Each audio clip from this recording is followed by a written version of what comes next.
Hey everyone, Producer Dave here. Some of what you're going to hear during this isn't going to make a whole lot of sense. What was happening is some people were giving out t-shirts during our show. That's great. We're glad they do that, and we appreciate the feature at Fourth Wall. But on audio, you have no idea what's going on. So I'm sorry about that, but I thought the content was good enough that it would be worth putting out anyway. Enjoy the show. I don't think we've done any Peter Thiel content. Peter Thiel is very much kind of in line with these kind of IDW people. In fact, Eric Weinstein works for him. And so here's an interview from 7 days ago with Peter Thiel. Apparently he's the leader of the Rebel Alliance. Peter Thiel is a very large part of why the world sucks right now. He is. Peter Thiel. He was one of the Facebook angel investors. Italy, uncommon knowledge now. Oh my God. Could this be any more pretentious? Excuse me, sir. Do you have any Grey Poupon? Like, get the fuck out of here. Welcome. Like, that guy's house has a golf cart. Common knowledge. I'm Peter Robinson. Peter Thiel graduated from Stanford and then from Stanford Law School. A few months after joining one of the most prestigious law firms in New York, he decided not to practice law, returned to California, and soon co-founded a tech startup. After selling that startup, PayPal, he became an investor, making the first outside investment in Facebook. Since then, he has invested in companies such as LinkedIn, Palantir, and SpaceX. Peter Thiel has also become... I've worked for two of those companies. Peter, welcome.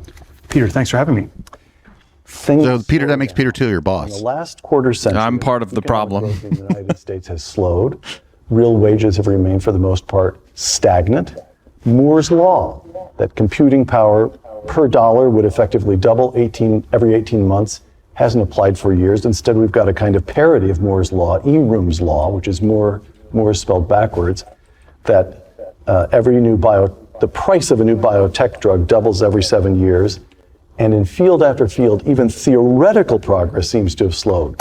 Physics in the last 50 years, nothing like the enormous creativity of the first half of the 20th century. From Einstein's general relativity in 1916 to putting a man on the moon in 1969, just over half a century. The last time we put a man on the moon, half a century ago. Peter Thiel, we were promised... But there's nothing on the moon. We've talked about this. There's nothing there. Just a fucking rock. There's a whole lot of regolith there. What has happened? Well, I think you just gave a very good summary of what happened. That somehow we had this sort of multifaceted, multidimensional progress in the first half of the 20th century, where if you define technology in the late 1960s, it would have meant rockets and aerospace and the green revolution in agriculture and computers and new medicines and all sorts of things.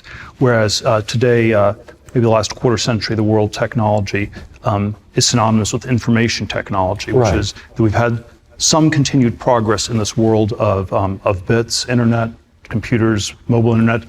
Maybe even that's slowed over the last decade, or has at least become much less charismatic. See, I don't know if this is true, though, that they're saying that like technological advances are slowing down. I don't think it's true. I just don't think that like you have the benefit of hindsight when you're looking at the first half of the 20th century, and you can kind of compress it, right? Yeah. Whereas we're living in the current time. We're living in the current time, and we're not able to compress the current time and like even maybe even see or know about all of the magnificent technological advances that are happening, you know? Yeah, like there's like AI right now is going through a huge, absolutely huge revolution. Like, we have cars that can drive themselves. I can go to Dolly 2 and just type in like big titty goth girlfriend, and I'll get a fucking picture of that. Right. And the other thing, and somebody in chat brought it up, is that like Moore's law we're reaching the limits of physics pretty much. And that's why like the processor technology, you're not getting super, that's That's why instead of like that's why they started doing multi-core processors, is because they started reaching like the limit of how much smaller they could make the transistors or whatever in the processor. Yeah. And so like when you when you get down, like you're not, it doesn't mean technology stopped because this particular piece of technology is so mature that there's not a whole lot of room left in it. That just means that the innovation is happening elsewhere. Like you were saying, the innovation is happening in software with artificial intelligence and machine learning. Because to be clear, of the there's also massive innovation in hardware outside of processors. Like just look at flash memory. Like flash memory used to be incredibly slow. Like think back like how flash memory was in like the mid 90s. Like it was incredibly slow because it was brand new technology. It was not memory dense at all. Like hard drives at the time were way more dense than flash storage. And right now hard drives are more dense than flash storage, but you know, flash storage has caught up a lot to hard drives. You know, I could get like a 8 terabyte flash storage thing about the size of a 2.5-inch hard drive. Actually, you can get one. Admittedly, it's way more expensive. You can get an NVMe one that's the size of your middle finger. Yeah, but like that technology right now is going through kind of like it's going through what processors were going through, where like, you know, every couple years I can get double the capacity on the same size and for half the money, you know? Yeah. So like Moore's law in number of transistors in a processor might not have kept up over the last few years, but like in other areas, you've got technological innovation coming at the same rate, you know? Right. And not for nothing, someone in the chat also mentioned that essentially a vaccine was developed in about a year. Like that's amazing. Mm-hmm. That's going to be looked back upon as just a triumph of modern technology. And you know, like medical technology is way more advanced than it was 20 years ago. Right. And like but you were saying it's not just storage, it's network technology too, the ability to transmit bits back and forth. Like it took forever, but we're rolling out fiber, and fiber is like, yeah, they're giving you a gigabit, but you could get 100 gigabits on the kind of fiber that they're installing. I mean, just look at like wireless communication back 20 years ago. I think it was like Wi-Fi B, 802.11b. Yeah. It might have been 802.11g, but I think it was still B. And that the data rate on that was like what, like 500 kilobits per second or something. It was slow. I remember G was a big leap forward, and it was like barely over a meg a second or something. Right. It wasn't fast. And now you've got, gigabit Wi-Fi.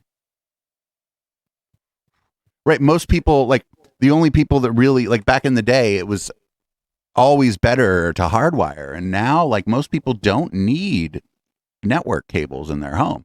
You and I need, I need them, but that's more about latency and reliability. That's not about like just raw throughput. And to be clear, you could get a Wi-Fi system that has just as good latency and throughput as a wired connection, but that kind of hardware is like enterprise class hardware, and you're not going to buy that when a network cable is 1,000 times cheaper. Like literally like $20 for 50 feet of Cat 6, dude. Yeah. Yeah. And good Cat 6 too. You can get one for $15 if you don't care if it frays or whatever. And it's but you think about think about what like a network card that you put in your computer can do now because of the advance in basically processor power. And you think about what's going on processors for mobile devices like ARM. Like ARM is just so far ahead of where it once was. You think about like the ability, like the different G's. Everybody's afraid of 5G, right? But you think about like your cell phone and how much data it can transfer now versus even just 10 years ago. Yeah, and think about how much computing you can do on your cell phone now. Like I could technically do my job on a cell phone. It would be incredibly annoying, but I could technically do my job on a cell phone. But a lot of people's jobs perfectly adapt to a cell phone, you know? A social media manager, they can do most of their job on a cell phone. And the other thing is like CPU technology is sort of not stalled. I mean, it's just getting cheaper and better, more reliable, able to get a little better clocks out of it. They're able to do more with less power. But then you look at like GPU technology, and that's still going gangbusters and just getting faster and faster. And supply chain issues notwithstanding, if that you just took that out of the equation, when GPUs got really expensive because of supply chain issues in crypto mining, that's probably another place where maybe Moore's law is applying. You know what I'm saying? It's funny because it's just interesting. It's like the way they're talking about it is kind of dumb, actually. Like what he just said is kind of dumb. Yeah, I really am like struggling to think what he means here. Like, in what way is technology not advancing faster than it was in the first half of the 20th century? Yeah, like somebody in chat says the NVIDIA 4080 is 60% faster than the 3080. Like that's huge, right? That is a huge leap in power. Just in graphics. It does take a lot more power to do that, but yeah. Even at the same power level, it's still way faster. But and for like regular people, that the GPU like that we got, it was sort of still influenced by the supply chain. It was maybe 10% more than it should have been. It was like $400, and it smokes the fucking $400 GPU from a few years ago I had in the computer before, right? Like, just absolutely smokes it. And like you were saying with or like you and I were both saying with software, you think about how software works now versus how it worked like 20 years ago. Software is so much more reliable now than 20 years ago. Like, how often can you remember your computer just crashing? Just a hard crash. You got to turn it all the way off. Hold the power button to turn it off. The last time that happened, it was what we call an IO error or a PEBCAC. You know what I'm saying? Problem exists between keyboard and chair. But what I mean is like, software has become so much, at least like operating systems have become so much more reliable in the past 20 years. Like the technology that goes into an operating system has advanced incredibly in the last 20 years. Operating systems 20 years ago were like bad. Like a speak and spell in comparison. And not for nothing, I think the more reliable hardware is probably, part of the equation too. Like, you know what I mean? Better quality control on things like memory chips, that kind of stuff. It's all these different things that are coming together. So it's just that as any technology matures, it's not going to seem as amazing anymore. That's just the way it is. Like when the internal combustion engine came out, it was amazing. And then it was an iterative process. And now it's matured to the point where it's time to replace it in a lot of, for like most people's automobiles. Right. Yep. And so I don't understand, like, generalized sense of stagnation. It's always quite a complicated thing to talk about because you have to sort of evaluate all these different things. So, how do you weight the smoothness of your iPhone versus the lack of a flying car? Right. How do you No. Hold on. Pause here real quick. We have flying cars. We have had flying cars forever. They're called helicopters. Right. Or the reason not everyone drives around in a flying car is because you don't fucking want people flying without intense training. Right. Like, like if you're in a flying car, your fender bender is now potentially deadly. Yes. I mean, oops, I fell asleep at the wheel and crashed into the top of my neighbor's house. right? Like drunk driving becomes a whole different scenario if your car flies, right? Like this is we have flying cars. The reason we don't use them as cars is because you need a fucking pilot's license to use them. Things. I think the difficulty of quantifying it is one of the reasons that we have not talked about it. Oh, and also like just energy consumption. It takes energy to get the car up. So you're using a lot more energy to travel the same distance. Unless you're moving multiple people. Yes, of course. Well, that's an airplane. Yeah. And that it has taken us so long to figure out that we've actually been stuck. That that we think we've been in an enchanted a forest, but we've been wandering in the desert for 40 or 50 years or something like that. So since you raise it, how do you handle the counter argument, which is perfectly straightforward? Look, progress takes place in fits and starts. It's not smooth and continuous in every field. It jumps around, and we have had a communications revolution, which in this period of time we've gone, well, we didn't get flying cars, but we did get Dick Tracy watches. We did get iPhones. We have got an internet, which... Oh, look at the Hoover Institute guy being like, dude, what are you talking about? That's the counter argument. Well, again, I think the challenge is to somehow try to quantify over all these things. How big are they? How significant are they? And I would say on the level of the politics, the culture, the macro. You can't do that when you're living through it, though. And like, I'm sorry, but wasn't packet switching like a revolutionary fucking technology that happened in the last 50 years? Packet switching happened in the 60s, didn't it? Late 60s? Maybe. Okay, could have been 70s. Okay, so maybe I'm wrong, but like, just like about 50 years ago. Think about like how TCP/IP changed the world. I mean, these people are just like they're just like you said. World like Wide Web was 1991, right? And it's like we both said, it's you're not going to notice it as you're living through it as much as you'll be able to notice it in hindsight. Yeah, and the World Wide Web absolutely changed the world. Like, arguably, that is the most important invention of the last 50 years. Because you think about it, how often do you use a web browser? It's like so your web browser is basically an operating system within your operating system at this point. That's how important the web is. Yeah, like your web browser is the single most important piece of software on your computer, on your phone, on whatever, and you use it every single day. Well, that's just because you don't have Grindr. There is not a single day that you do not use your web browser, or at least web technologies. Right. Like HTTP.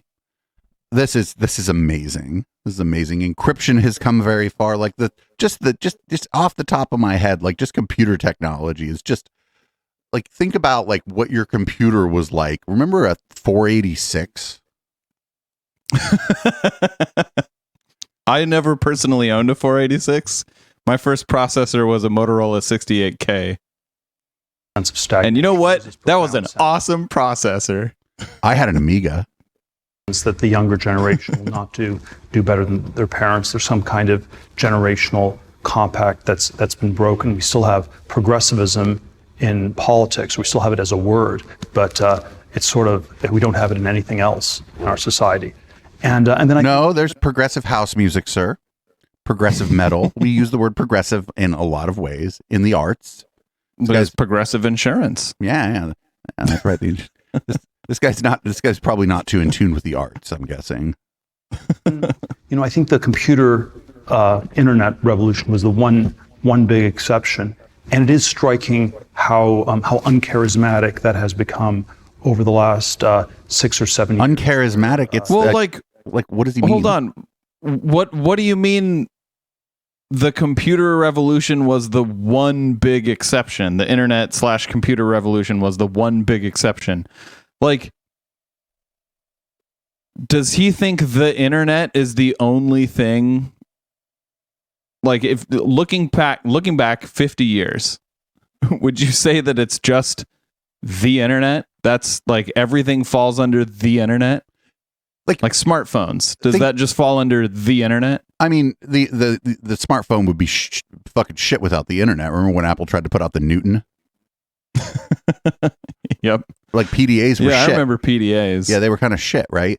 But Yep.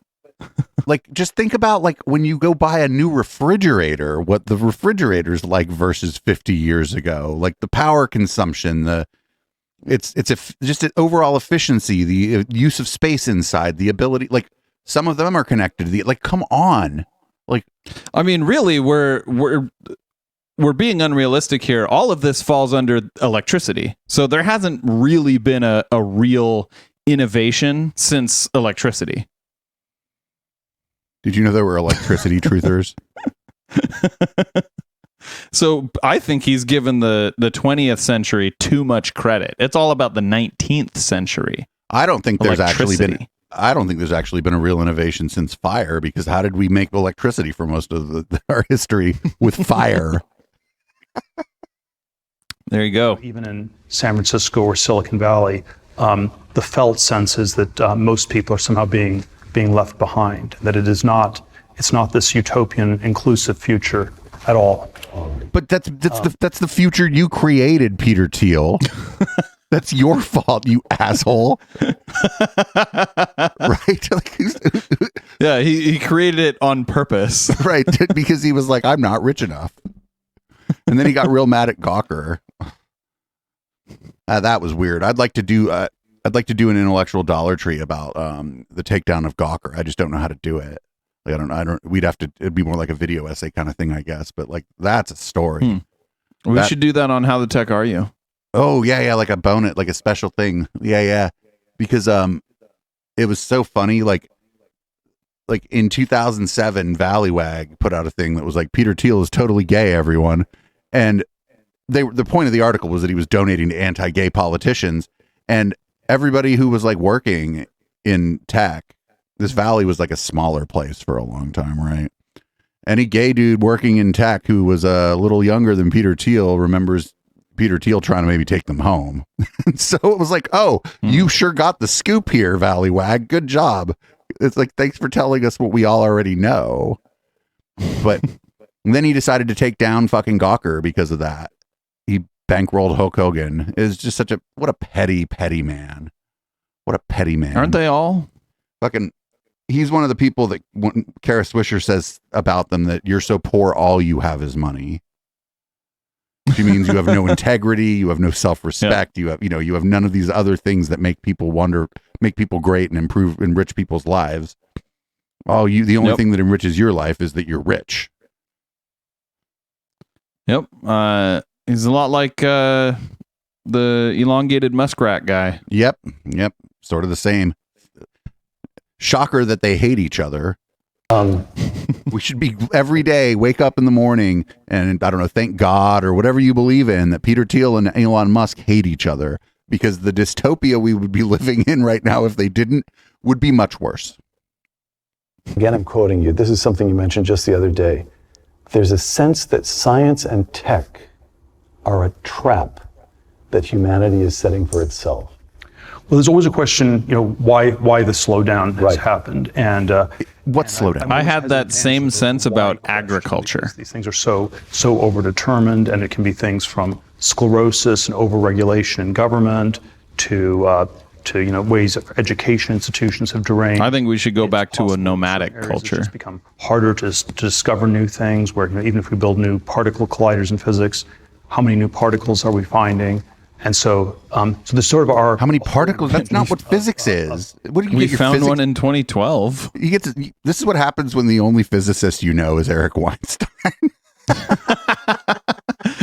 Like we literally found there's only like 15 of them, and we found a new one in 2012. Right? Like, get the fuck out of here. Components. We're not finding new particles. Maybe there aren't that many. If I had to anchor on a single narrative, the one that I've come to believe very strongly is that there's something about science and technology that is very dangerous, that feels somewhat like a trap, where so many of these technologies have sort of a very dark, violent even apocalyptic dimension. The paradigmatic example are probably nuclear weapons, where progress didn't stop immediately. Their chairs have penises for There was some arms. kind of a delayed It's in Peter Thiel's writer. reaction where, say, in 1970, people woke up one day and realized, we can blow the whole world up, 20 times over. We're sending people to the moon to build these ICBMs. See what I mean? Yep. Thermonuclear bombs to the Soviet Union. Like I said, it's in the contract. When you interview Peter Thiel, you have to have like dick arms on your chair. At some point. I'm the only one on Twitch allowed to say that, by the way. What happened with nuclear technology is true of so many other areas. There's a question about AI. Is this a fundamentally dangerous apocalyptic technology? Not for nothing, this guy is sitting here. He's the head of Palantir. And Palantir is a terrifying entity. There's a left-wing version of this with climate change, but maybe you can generalize this to various other forms of environmental degradation. Didn't he just say that like there was no more technological innovation, that like we've slowed down a lot, and now he's saying like we got to hold it on the AI. That's moving too fast. That's going to destroy us. We got to chill on that. I'm not sure that's what he's saying. I think he's saying that there is a panic around it, but I don't know for sure. That's one of the things. I've watched this guy talk a lot, and he's pretty good at sounding like he's saying something, but not saying much of anything. Polemically, I've often suggested, we should have a ticker tape parade for the scientists who invented the mRNA vaccine, which is sort of an impressive breakthrough in biotech. And I think we're uncomfortable giving them a ticker tape parade because you think it's Robert Malone. Adjacent to the mRNA vaccine is we're immediately reminded, as we have that ticker tape parade, or if we were to have it, of the sort of gain of function research that was being conducted at the Wuhan lab, and which is sort of this Orwellian word maybe for a bioweapons program. And so all these things are deeply adjacent. So the notion is that every one of these technological and scientific advances. Oh, look, you can tell he's thinking really hard. Look at him. You know how David Fuller does this when he's thinking? This guy like closes his eyes real tight. He's being thoughtful right now. We got people posting essays in the chat. It's fine. I ignore that shit. It was one of the consequences of our I would call it rapid growth, but I would say steady growth. Is there's going to be some people that want to use our channel like a soapbox. And that's all right. I read, kind of skimmed over what that person was saying. That's fine. They're not posting the 14 words or anything, so we're good.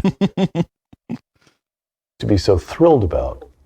Every one of them is a double-edged sword. It's at least double-edged. Now, it doesn't mean we shouldn't be doing them. I'm still on the accelerationist camp. I'm still on the deregulation side. I still think it's a catastrophe that these things have slowed down. But it's not simply a failure. It's also what people have done because the alternatives were quite dangerous and quite frightening. I would like there to be we've made very little progress. I feel like in research. I'd like to the extent that he is right, that there is a lack of innovation, it's not because of deregulation, it's because of monopolies.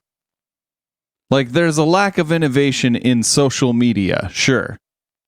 But that's because it's dominated by two companies. Right. You used to be able to argue it was three because Google Plus was brilliant, but no, actually, well, it's kind of becoming three, but the other one is literally propped up by the Chinese government. So, the TikTok is profitable, to the best of my knowledge. Yeah, but they didn't get there without money from the Chinese government. Yeah, sure. I don't know. I like TikTok. I have 140 something followers on there. I'm a baller. I'm probably gonna have more followers on Port 87 soon than I have on TikTok. Oh yeah, follow us on Mastodon, port87.social. That's our right. Mastodon instance. If you want to join that one, you can. If not, follow us hparent at Mastodon or hparent at port87.social. And then Dave, what's yours? Dave at port87.social. There you go. Progress in biotech. but maybe if we'd had a lot of progress, there would have been some dangers with that, and people were very, very scared of those dangers. So there's a nuclear power plant debate in Germany. Why did they shut down the nuclear power plants? It's the dumbest thing ever. But so many of these nuclear power plants, are dual use. You create plutonium, and then you can build bombs, and it's not that easy to separate the civilian from military uses. Right. So the idea here, But that wasn't the concern in Germany. In Germany, they tried to go to other forms of electricity before it was feasible. Nobody's over here telling Germany they can't have a nuke. Like, what is this guy talking about? They stopped the presses. The fucking European state of Germany might build a nuke. Get the fuck out of here. They have nukes, you idiot. we've slowed down for all kinds of little reasons that we can see, increase in regulation, this, that, fine. But there's a deep reason, almost at the level of the reptile brain, something so deep that we don't often talk about. But you guys haven't established that we have slowed down. I think you and me did a pretty good job of talking about ways in which, and mind you, our ability to think about this is just incredibly limited because we're living through it. And we made a pretty good counter argument about. Yeah, that we certainly, technologically speaking, we have not slowed down. In fact, we have technology now that is creating technology without our help. I mean that's an oversimplification, and I'm sure that like a machine learning expert would smack me with a fish or something for saying that. But we have software that can write software. Yep. It can also copy software. Yeah, it can spit out copies of exact code, and then does that code fall under the license of what it was originally written by? Or is it written by the AI? Does the AI get to pick a new license for it? That's some questions that really need to be answered. Right. But I think this is almost like it's interesting that we talked about Shermer's sort of antiquated view of how a conspiracism works. And here we are talking about what I think is Peter Thiel's sort of antiquated view of how technology marches forward. It seems like he's not living in the present time. It's weird. Mm-hmm. I think you should write us a check. Conscious of it. Tech and science is frightening.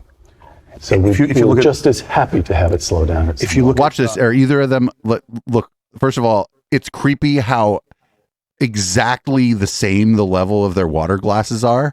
I don't know. Is that maybe in Peter Thiel's contract? There must be exactly this many milliliters of water in this kind of glass, or.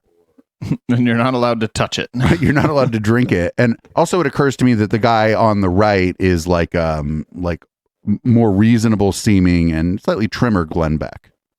I used to, as a teenager, I used to love science fiction. I haven't read much science fiction in decades because it's all just dystopian and depressing. Yeah. And maybe how would you know that if you haven't fucking read it? It's fucking, but science fiction, the best science fiction stories are a mixture of dystopia and utopia. Star Trek is a mixture of utopian and dystopian science fiction. Yep. The Martian, one of my favorite book and one of my favorite movies, is neither. It's neither utopian nor dystopian. It's like man versus environment story. Eternal Gambler? What the fuck? What happened to you over on another channel? You should make whoever that is watch this Peter Thiel video, but you got banned, so somebody else should go over there and make whoever that is watch the Peter Thiel video. Eternal Gambler, you're weird. You should follow this channel. You'll like it here. Except that your account's pretty new, but you're weird. You'll like it here. This is weird left Twitch. So some reflection of our culture, but maybe it is also telling us something about the logic of science and technology that so many of the paths to the future are extremely dangerous. You know, if you had a warp drive like they have in Star Trek, you know, could you send weapons at warp speed and then they would hit you faster than the speed of light, and you wouldn't even see them before they hit you? Yes. And so there are all these sort of plot holes in the original Star Trek universe. Maybe. But is he like saying there's plot holes in the Star Trek universe? Yeah. It's a work of fiction designed to entertain. They went to great lengths to make most of it plausible based on what we know about the world. But yeah, there's going to be plot holes. It's a fiction. Yeah, so like the weapon would need a warp drive, and the weapon, I mean, can something that is traveling at warp collide with something that is not traveling at warp? I think that depends on which type of warp drive you're talking about, the original series type of warp drive or the next generation type of warp drive. I just like this is like, why are you picking? You know why he doesn't like Star Trek? Because it's fucking communism. That's why he doesn't like Star Trek. He doesn't give a shit about the warp drive. What he doesn't like is that he's like, what do you mean nobody is hungry? What do you mean there's no homeless people in San Francisco for me to yell at? Over time, people figured out. We'll come back to that. China. The late foreign policy analyst Henry Rowan, writing in 1996, that year is important, 1996, quote, "When will China become a democracy? The answer is around the year 2015. This prediction is based on China's steady and impressive economic growth, which in turn fits the pattern of the way in which freedom has grown in Asia and elsewhere in the world," close quote. Did you see he added his own words to that quote? Watch this. Here we go. When will China become a democracy? The answer is around the year 2015. This prediction is based on China's steady and impressive economic growth, which in turn fits the pattern of the way in which freedom has grown in Asia and elsewhere in the world, close quote. Why can't you just read the quote? Yeah, he added his own words. He didn't really change the meaning, but that was weird. That is weird. And also, like, the problem with that statement was the suggestion that opening economic markets would necessarily lead to more freedom for the individual. And that's a stupid, like, there's no evidence for that assumption. Yeah. First economic growth, then democracy. Not a crazy suggestion. It worked in South Korea, and then it worked in Taiwan. But of course, the prediction that China would become a democracy in 2015 today looks preposterous. If you could imagine this, predicting the future is hard. Not everybody can predict that Deanna Ploss is going to get gassed at the Capitol, all right? Listen, not everybody knows the future. I know the future. But about, like, meaningless things about fucking wackadoodles, that's it. I can predict Madison Star Moon's behavior, and that's not useful in any meaningful way, but it's fun.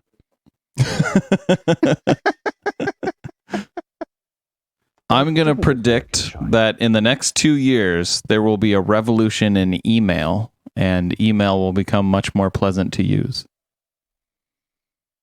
I mean, I sure hope so. I'd like you to hire me and fucking give me more money than I deserve. You know, it's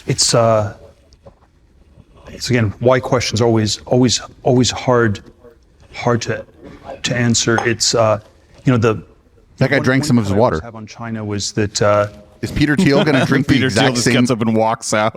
No, he's going to drink. Told you not to drink the water. He's going to drink the exact same amount of water down to the milliliter, so their glasses are exactly the same level. This is the kind of hard-hitting analysis that you come here for, everybody. Berlin Wall in 1989, and they were going to have perestroika without glasnost. They were going to. By the way, you'd think with all of his money, he could get a good haircut. Becoming a sort of a free and open society. I don't think there's anything wrong with his haircut. As a person whose hair is falling out, I'd take Peter Thiel's haircut. Well before 2015, that it wasn't quite trending that way. You know, you had a great. It's a bit of a bowl cut around China where the big. I mean, I guess a bowl cut is a look. Didn't have any effective Listen, he's got a Floby presence in China. I just think that look is out of style. 2000, it was pretty effectively walled off, and And if you ask people in Silicon Valley circa 2005 or 2010, there was still some Fukuyama inevitability law that China would have to open up to the U.S. tech companies. It wasn't obvious why that was true, even in 2005. Oh, China has opened to the U.S. tech companies, just not in the way that one would have predicted. They are making all of the products. Like, that's pretty open. If you ask me, they're like, "Oh yeah, we'll take your money." Like, it just depends how you think about it. Like, is China freer than it was back when the prediction was made? I don't fucking know. Or 2010. How do you quantify freedom? I think is it in freedom units? We were, Okay. Freedom is when you sue. Freedom is when you sue a gossip rag so out of existence. Say that there's something unusually crazy about G. That he's the but then isn't the gossip Stalin, rag Genghis not Khan free? or something It has negative freedom units now. like this? And then there's maybe So you maybe gain it's- freedom maybe it's units not by taking personal, others' maybe it's freedom just units structure, away. but, Zero-sum China game. could be That's the American way. moderately free, not completely totalitarian, as long as the economy was growing 8% a year. And at the point when that slowed down, and all exponential things eventually slow, you had to actually clamp down a lot more. That once China grows at 3 or 4% a year, and the growth is uneven, it's actually going to become more authoritarian, more totalitarian, something like that. Let me try two quotations on you here. The historian Stephen Kotkin, whom you know, when asked to name his main finding after a lifetime of studying in the Soviet archives, quote, "They were communists," close quote. President Xi Jinping of China, he's speaking to the Central You're Committee right. He's doing it right now. This is a speech the Chinese republished in Oh my God, they're the same Oh, level. it's a little less. No, I it's a don't know. little less. I don't know. The camera angle's a little weird too. I think Thiel still has more. He needs to drink a little more. The interview's over. as far as I can tell, Failed. the internet American analysts discovered in 2020.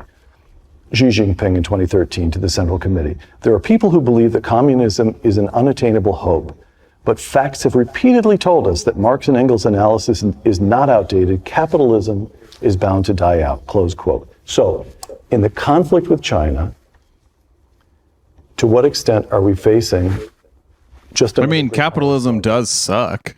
But this was So, you know them body language hucksters? You know those people that are like body language experts? According to the body language expert, this guy's probably cheating on his wife because he keeps messing with his fucking wedding ring. But I don't believe that shit. That's like fucking horoscopes for fucking people who don't like horoscopes. was always the question with the Soviet Union, right? Oh, it's just another great. No, it isn't. They're different because they're communists. Same question for China. Yeah, I would agree with that we need to take it more seriously at face value. Right. They say they're communist. We should just take that Why argue with them? We should take that at least at face value. There probably are a lot of sub-questions one can ask, so maybe they're not strictly Marx. Oh my God, I just realized freedom units And so it is sort of should be called FUs. structure. Yeah, fuck you. There are elements of it that are also fascist, where the Prague Spring was communism with the human. Oh my God, Kiko made a clip that said it's like HP points, like with the water glass. China is fascism with a communist face, or something like that. And then, of course, there are some. Oh, the interviewer's drinking more. It's also different from fascism. The Hoover Institute guy. The early 20th century. Sorry, the Hoover vacuum guy. Were fundamentally youth movements, and then China is kind of a gerontocracy. Now he's got a lot And less. So it's sort It of is distinctive. It So it's is its own I don't know. It's sort of a half fascist, half communist gerontocracy. It is, it's strangely much less idealistic or ideological, I think, than the Soviet Union. It strikes me that people probably don't really Like, believe why in would I these take ideas. this guy's opinion on capitalism or communism seriously at all? Like, doesn't he have a whole lot of skin in the game? Yes, he certainly does. So, like, why would his opinion be at all unbiased? Because he's rich. That's what the chat says. And I mean, he's rich. Yeah, exactly. He's super fucking wealthy. So, like, he's clearly going to have a bias. He's going to be like, oh, capitalism, best system ever, right? Also, great haircut.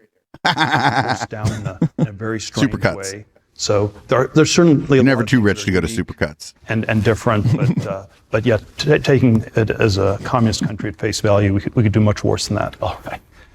Grand strategy.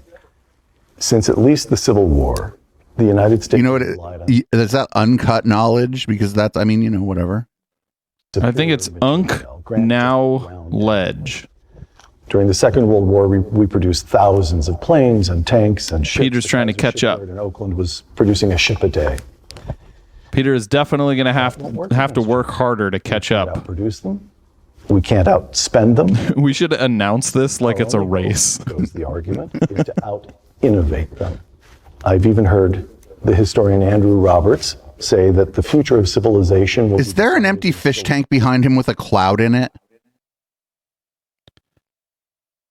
I think it's a sculpture, but like a sculpture of a cloud. So I think it is a cloud, but it's like, on display. Also, there's a giant painting of the Last Supper above it. Yes. Not a good one either, I don't think. I'm going to need a table for 26. But there are only 13 of you, sir. So, on the one hand, in the coming conflict with China, we need innovation, goes at least one argument that I find compelling. But we ourselves, to some extent, as you just were suggesting, have locked down innovation. This is a serious pickle. Yeah, I ordered the Last Supper on Wish and got this fucking painting instead.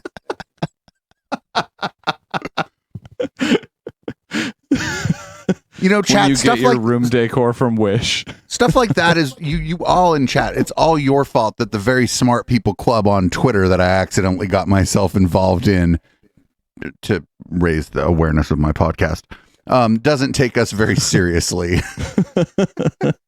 All the very academic people who go after the IDW are like, oh, not these guys. And it's because of you. It's because we laugh at your hilarious jokes. So this is your fault. I hope you're proud of yourselves. I'm sure they are. I would be proud of myself. I I think there's sort of that was a fantastic a lot joke. of different ways one can describe it. I worry that if you frame it simply as a conflict between the United States and China, that is almost self-defeating. Well, because there's not much conflict between the United States and China. Like there are disagreements as nations will have, but we live in peace with the nation of China. As well, we need to because they build our iPhones. Like, what choice does we give them money for the iPhones that they build, and they build the iPhones. What choice does anyone have in the matter? Like, you gotta live in peace. Yep, here it is, the Wish.com Last Supper.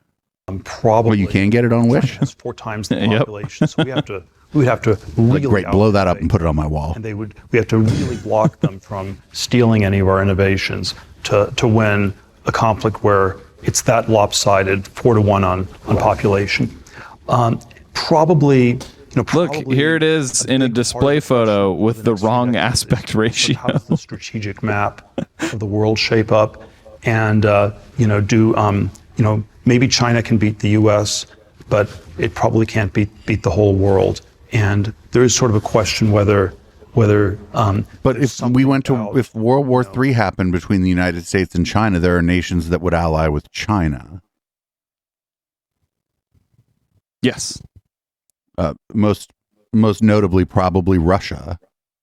Yes. The communism in China, which is it's nationalistic. It's a Doesn't win allies. socialism. It's a socialism of a nationalistic sort. Right. And Do you does he mean National Socialism? Oh no, he just called them Nazis. Ooh. So wait, communists are Nazis? Is that what he's saying? And there's something about that where I don't think they'll be able to beat the whole world. Right, but that's absurd. If the United States got into an armed conflict with China, there are nations that would join on China's side. Yes. Yeah, that would be really bad for everyone. So in the Right, and shape we- of the we- conflict, after it is the- correct to identify after- China as the adversary. After the war was over, there'd be nobody to comment on it. China is the enemy.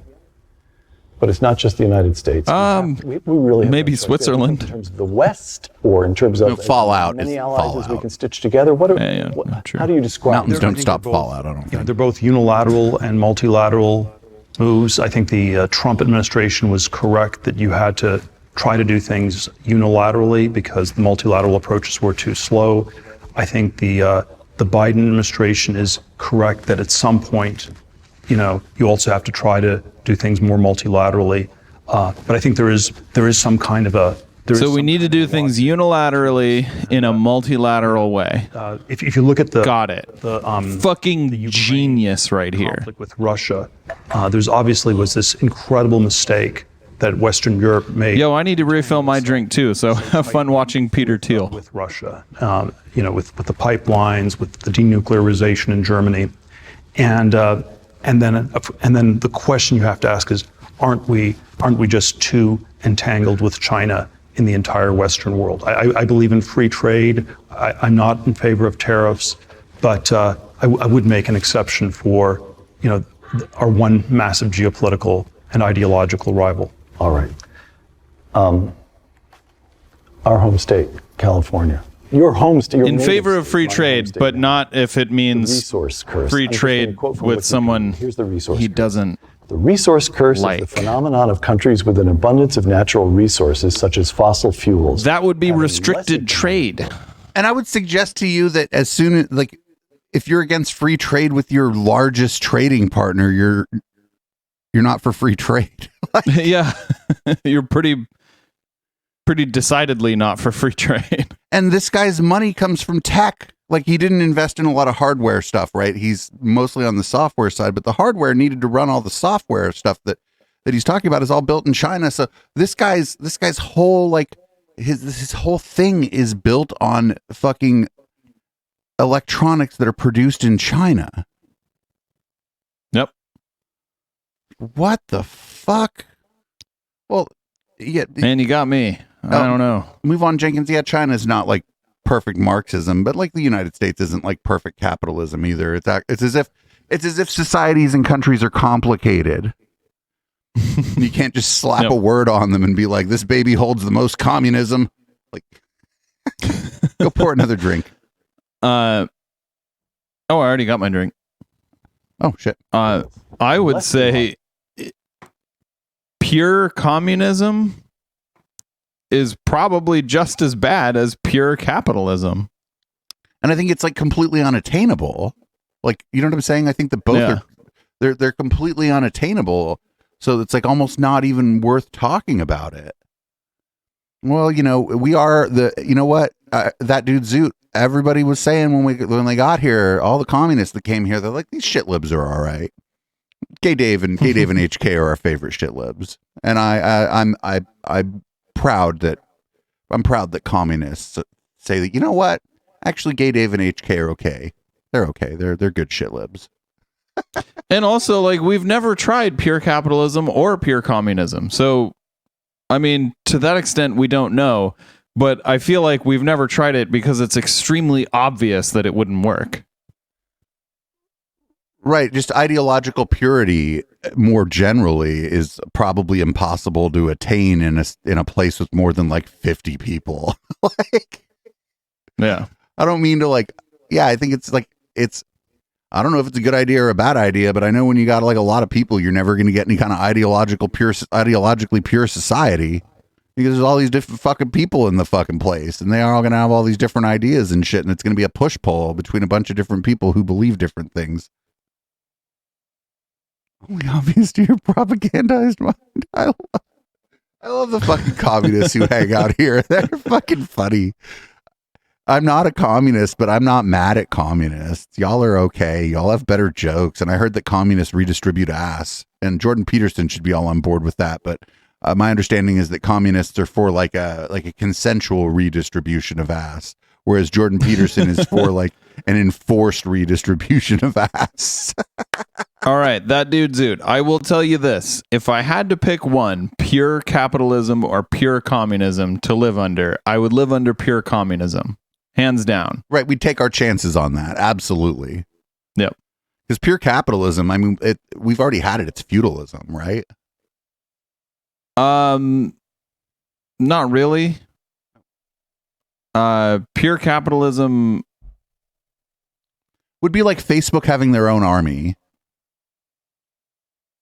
It would just be like everything is transactional, you know, like every single thing. So like, you know, there wouldn't be roads because like who's going to pay for the roads? Like the only people that are going to pay for the roads are like stores to get you from there to the store. Right. So like there would be no road to the library because the library wouldn't exist. There would only be a road to Walmart. Not only that, they'd only build a road from your house to the store if you were rich. Right? Like, and like other stores wouldn't exist. It would just be Walmart. So like you could either leave your house and go to the Walmart or stay in your house. Excuse me. That house would be owned by whoever has the most money, actually.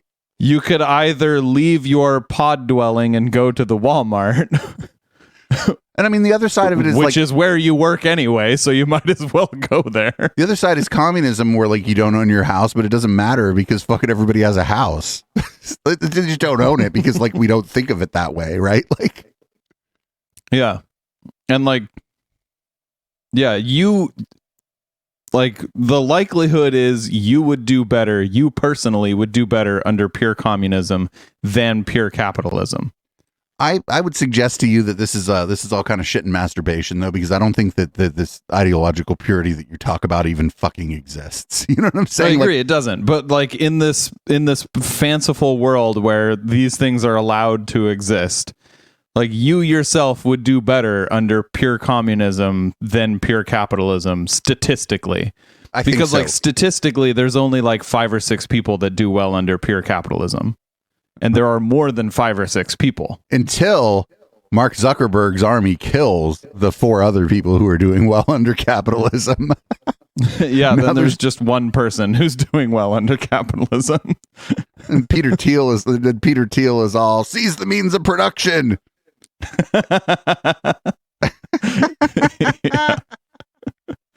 Democracy or worse development outcomes than countries with fewer resources. Close quote.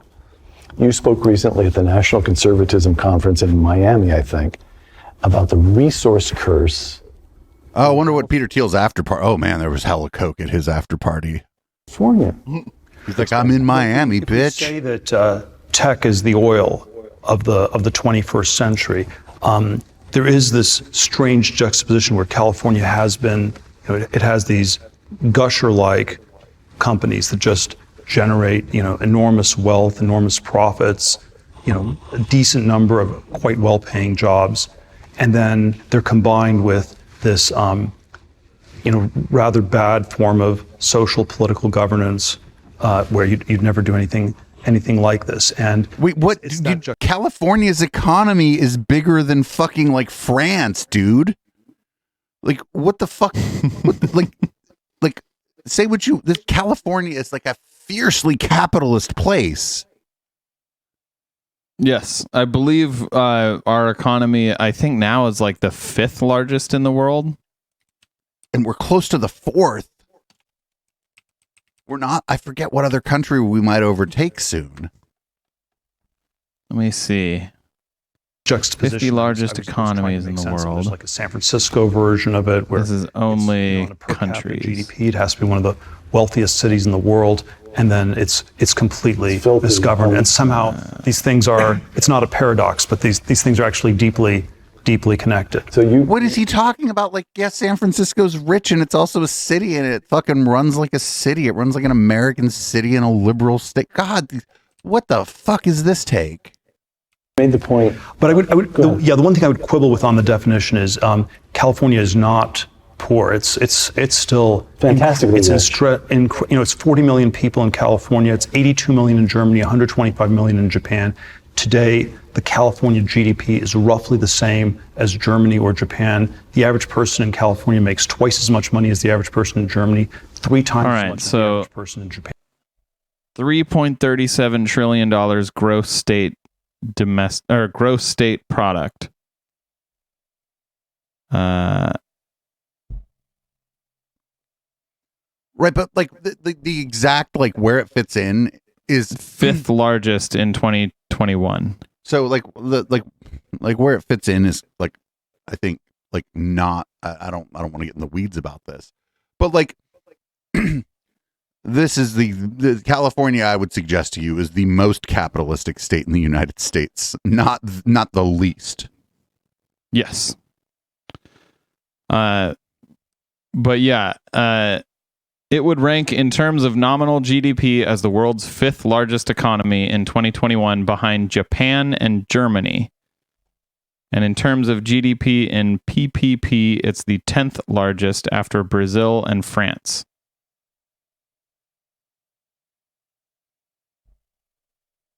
Additionally, California's Silicon Valley is home to some of the world's most valuable technology companies, including Apple, Alphabet, and NVIDIA. That's weird you put in In NVIDIA. total, over 10% of Fortune 1000 companies were based in California in 2018, the most of any state. There you go. Japan. So there's something about it that's worked quite well from a macroeconomic point of view, and then it's worked catastrophically from a government. Yeah, by capitalism they mean he thinks it's not least capitalistic. He means they tax him too much, but like capitalism, like taxes and capitalism are like inextricably linked. They're besties. You need taxation in capitalism. You do, yes. Without taxation, you know what we were talking about? How Walmart owns the roads, Walmart owns your house, Walmart owns you. That's capitalism without taxation. Point of view, we have public schools that don't work. California's public schools rank like right in the middle of the pack. I think they literally rank 24th or 25th. Like, they work fine. Yeah. But like, also like, it's lack of money. All these sort of government worker rackets. You mentioned you mentioned a couple of, it's worked quite well. It's worked historically well. There's never been any massive creation of wealth so much wealth in so short a time, as far as Well, if we evaluate it by GDP, it's still working quite well. Yes. If we evaluate it by the quality of government, it's quite screwed up by the What the fuck does that mean? Right, that's okay, the GDP is sort of like kind of made up, right? But like there's That's factors, at least a quantifiable number. Yeah, there's factors that go into it, and we compare things by GDP. But the government is screwed up as just a fucking straight up an opinion, right? Like, yeah. The quality of government. Like what does that even mean? What? How quantifiable? Do we need GUs, government units? And I'm just telling you, or are we going to measure it in freedom units? I just feel like there's a lot of people in a place like, I don't know, let's say Arkansas, who would do just about anything to be able to live in California. Just like the quality of the government services you get, the opportunity here. Like, it's capitalism, baby. It's capitalism. As goes California, goes the whole country. Because we're too big to fail, but we're also not failing. So, like,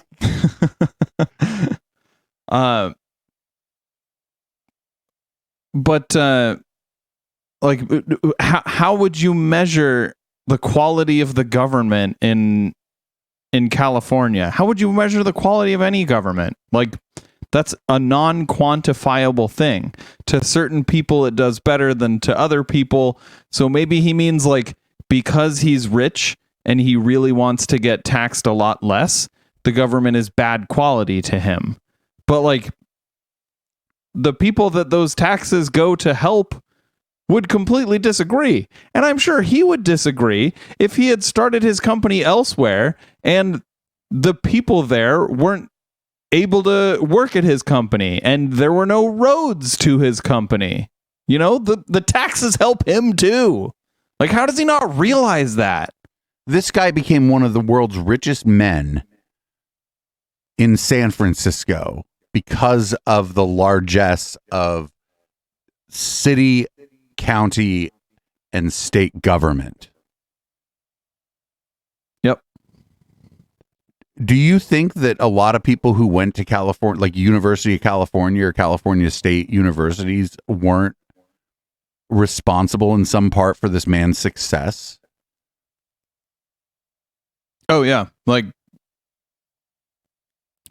he built his, well, I shouldn't say he, everyone else built his wealth on tax dollars. So for him to be complaining about the government taxing him too much, which is what we're assuming he's doing here, is just so what's the word? Ungrateful. And so ungrateful for the opportunity he was given. And not for nothing, this is one of the few people on the planet who could eradicate homelessness in California with a check, basically. Yep. And, you know, I'm sure if you asked him about like what things he doesn't like about California, one of them is going to be like all the homeless people on the street or whatever. And it's like, dude, you could eradicate that problem. Mm-hmm. Analogy I used. Probably get a Nobel Prize for doing it.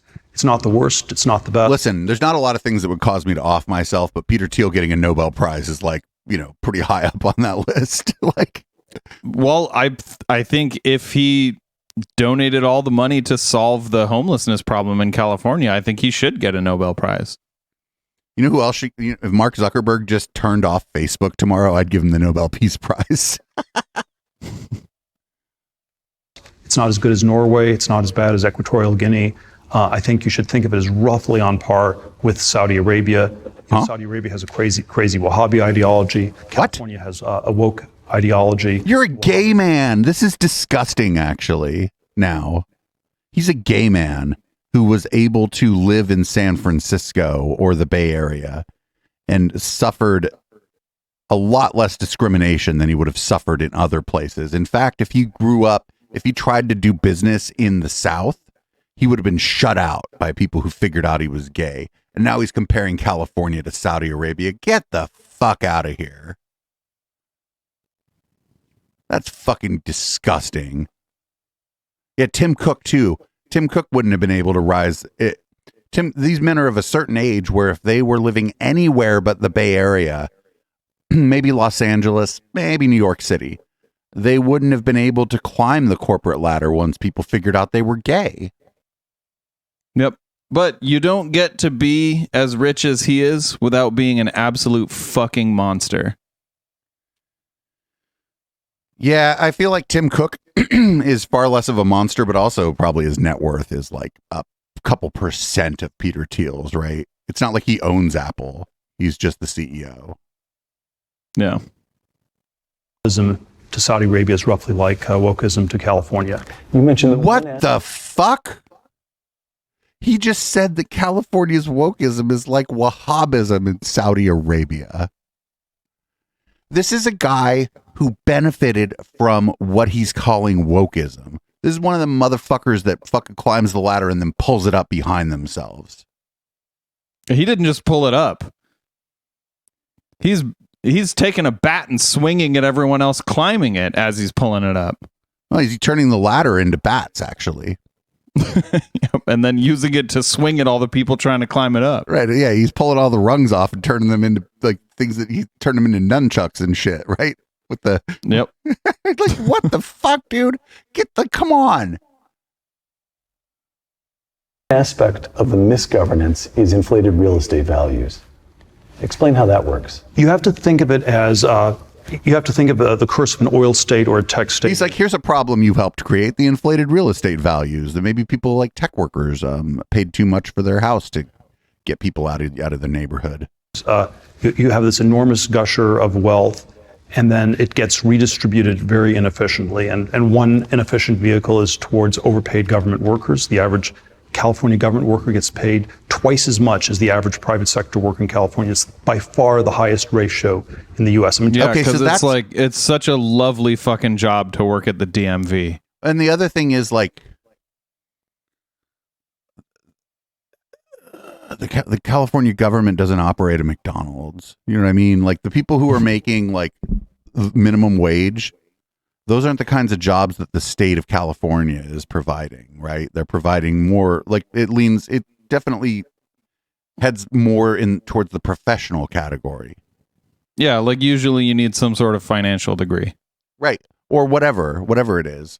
And yeah, but let's all be mad at the DMV workers for making more than minimum wage. Right. Man, fuck working at the DMV. Jesus Christ. Florida, the average government worker gets paid 10-15% more than the average private sector worker. In California, it's twice as much, including the very generous retirement benefits they get.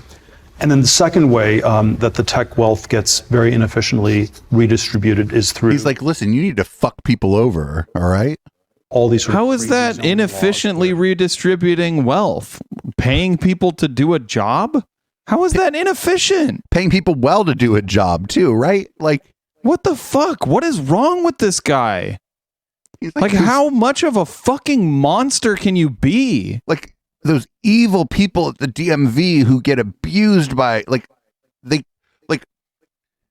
for my entire life, people have talked shit on the DMV, right?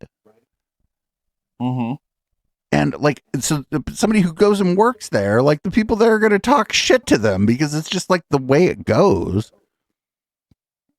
Like that's just like part of our culture. And it's like, yeah, oh no, they're making more than the average person. Well, I'm fucking fine. Whatever. Maybe the state government should pay people a living wage. What the fuck?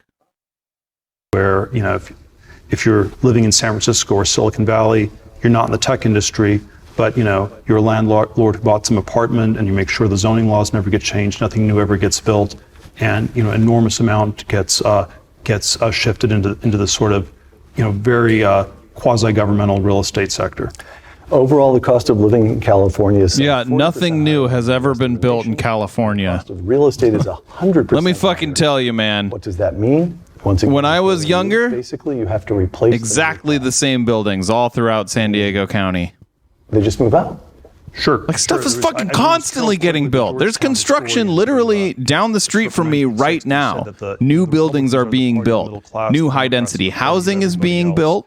New business centers are being built. Middle class constituency left in California. What the fuck is this dude on? If you think of teachers or people like that as not natural Republican voters, if that's the the microeconomic or political economy of California is something like that, it's no wonder that it's a D+30 state. It's not. It shouldn't be surprising at all. Right. So this brings us to politics. You argue that the Golden State poses a problem for each of the two parties, Democrats and Republicans. Democrats first, quoting you. On the Democratic side, my read is that the Democrats, have no alternative but to somehow pretend they can make the California model work for the country as a whole, but it won't. It's just like, if you were to do a quote of himself. Go back to the Saudi Arabia analogy, if you were to He did, yes. The Wahhabism in Saudi Arabia is the key to solving all the problems throughout the Islamic world. They just need to be like Saudi Arabia. What the fuck? Like, why does he keep comparing? I feel like those edgy atheists who used to tell me as a gay person that if I didn't hate Muslims that I was wrong because they'd throw me off a building in Saudi Arabia. I feel like I'm going to make one of those arguments here, and I'm going to get clipped, and people are going to get mad at me. But motherfucker, like California is not Saudi Arabia because like people knew you were gay before Gawker published about it. Everybody knew you were gay and you were allowed to fucking climb the ladder that you're now turned into nunchucks to hit poor people with. But also Saudi Arabia is not democratic and California is. Like the Democratic Party would be like, the Democratic Party would be outlawed in Saudi Arabia. But I mean, the elections we have in California work very well for the Democrats because the Democrats tend to run this state really fucking well. People do well under the Democrats in California. And I mean, you know, as a nation, in the nation as a whole, people tend to do better under Democrats. Not everyone. Like, there are certain people who do better under Republicans, but in general, the people of the United States, mostly the working class of the United States, do better under Democrats than Republicans. This is just amazing. I thought this is going to be boring, and I haven't been this fired up about anything in a while. What a massive piece of shit Peter Thiel is. Like, oh my God. Yeah. Holy shit. No wonder he's good buddies with Eric Weinstein. Oil money. Right. And in a similar way, if California, if it's somebody like, I don't know, Newsom or Kamala Harris saying that it's some hyper woke identity politics, political correctness to the nth degree, that's not what makes Quick, California give me more successful. right-wing buzzwords. I fucking need them. I just want to inject them right into my vein. So not for nothing, this guy participated in a thing at Stanford University a couple weeks ago where one of the speakers dropped the N-word. Oh, geez. They were not going to allow any press in, but they eventually allowed people to sign up to get press credentials to watch remotely. And one of the speakers at the event that he was part of at Stanford, just dropped the N-word. Why did Stanford have that? That's what a lot of people were asking afterward, actually. Because Stanford, it's like a rich boys club and shit, but it's it's in Palo Alto. It's they're not very N-wordy place. You know what I'm saying? Yeah, they shouldn't be. Right. Oh. Scale them by a factor of 8 to the country as a whole. So it doesn't scale. You know what though? If the event called National Conservatism that he went to, I bet nobody there dropped the N-bomb. I'm I don't agree with conservatives. I don't agree with a lot of their stuff, but most of them don't just fucking casually drop the N-word. You just don't. Most people don't do it. Doesn't matter. Most people don't do it. It's unpredicted as we speak. You've got Joe Biden, Kamala Harris, Gavin Newsom, quoting Peter Thiel, California is strong enough to crush everybody else in the Democratic Party. You're assuming that Joe Biden won't run. Mm-hmm. Right. California is strong enough to crush everybody else in the Democratic Party, which means you've got 2 Californians on top, Kamala Harris and Gavin Newsom. But 1 in 10 people in the country lives in California. That's not that crazy, right? That the top 2 people below the president who might run for president next time, or from that's not they're both Dave's neighbors. Okay, that would be weird, right? They both just live on the street here that I live on. That's weird. But there's 40 million people here.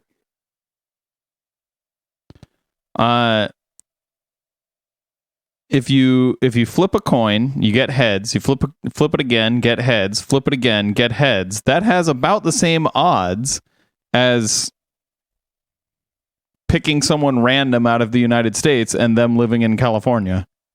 Yeah. Not strong enough to be a very compelling agenda for the country as a whole. Yeah, you've just articulated my whole argument. I don't have much. But that's 10% of the population lives here, and there's 50 states. What the fuck? Well, I think the alternatives to California, if we were to enumerate them, it is something like, it is Elizabeth Warren, the crazed university professor. What, she's crazed? Is like a bad Puritan minister from the 17th century. What? That's not going to work. It is, it's Tim Ryan, the fake blue collar guy from Ohio, where no one cares about. This guy calling anybody a fake blue collar guy is just disgusting. What the fuck? This guy's never dirtied his hands at work in his life. Also, what beef does he have with Elizabeth Warren? Yo. Oh, she wants to regulate Silicon Valley. Oh, okay. Yeah, that makes sense then. But why doesn't this guy? She wants to regulate Silicon Valley, and he's an absolute monster. If I had 1/20 of this guy's money, you know what I'd be doing right now?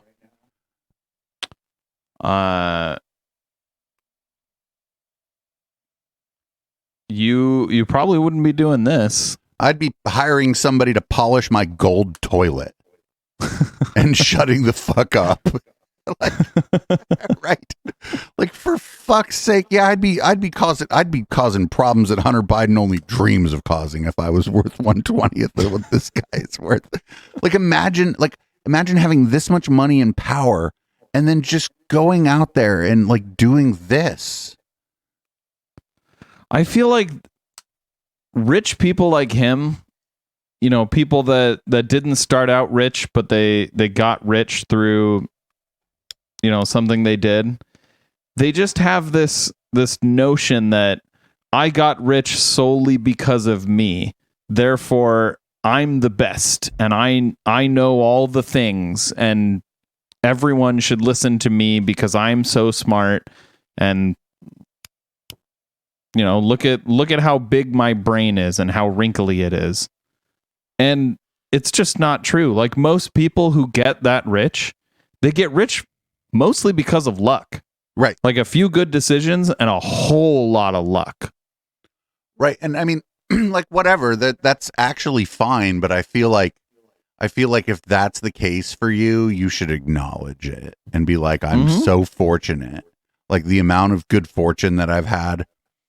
You can still be like, hey, you know, I made some of the right decisions. You know, I founded PayPal. PayPal is like a staple of the U.S. economy now. We did a good job there, but like, I was lucky to have even been in the position to found PayPal. Like some small acknowledgement. Yep. Workers. So there's a Midwestern thing that's not going to work.